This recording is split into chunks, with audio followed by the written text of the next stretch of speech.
आयशा की जिंदगी एक अधूरी कहानी।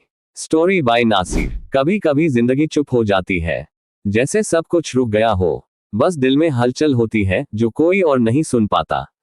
ये कहानी है आयशा की, एक मासूम खूबसूरत पाकिस्तानी लड़की की, जिसे सिर्फ एक चीज चाहिए थी, थोड़ी सी मोहब्बत और थोड़ा सा सुकून। आयशा हर सुबह खिड़की के पास खड़ी होकर सूरज को देखती, सोचती क्या आज का दिन कुछ बदल देगा। उसका दिल हर दिन एक नई उम्मीद लेकर उठता, मगर रात होते होते वही खामोशी लौट आती। स्कूल में सब हंसते बातें करते, पर आयशा बस चुपचाप किताबों में झांकती रहती। किसी को क्या पता उसकी आंखों के पीछे कितनी कहानियां दबी हैं।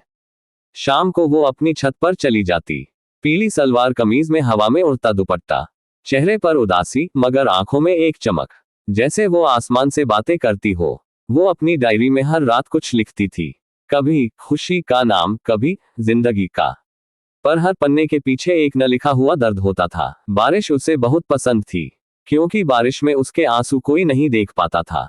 वो खिड़की से गिरती बूंदों को छूकर मुस्कुराती, जैसे कहती हो तुम गिरते हो फिर उठते हो, शायद मैं भी उठ जाऊं कभी। वक्त बीतता गया, लोग आए और गए, मगर आयशा की दुनिया वही रही, सपनों और हकीकत के बीच। एक दिन उसने हिम्मत की, अपने जज्बात को एक वीडियो में बदल दिया, अपने दिल की बातें दुनिया के सामने रख दी।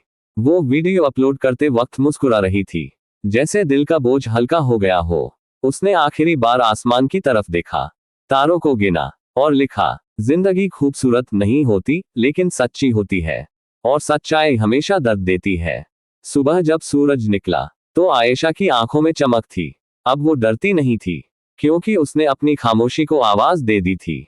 वो चल पड़ी थी अपनी राह पर, हवा में उड़ता पीला दुपट्टा, चेहरे पर सुकून की मुस्कान, और पीछे बस यही लफ्ज गूंज रहे थे, a story by Nasir, life goes on. Hello दोस्तों, मैं नासिर हूँ स्कम्बट2 चैनल से। अगर आपको यह वीडियो पसंद आई हो तो अभी लाइक करें, अपने दोस्तों के साथ शेयर करें, कमेंट में अपनी राय जरूर दें, और हाँ, सब्सक्राइब के बटन को भी दबा दें ताकि आपको ऐसी और दिल को छू लेने वाली कहानियां मिलती रहें।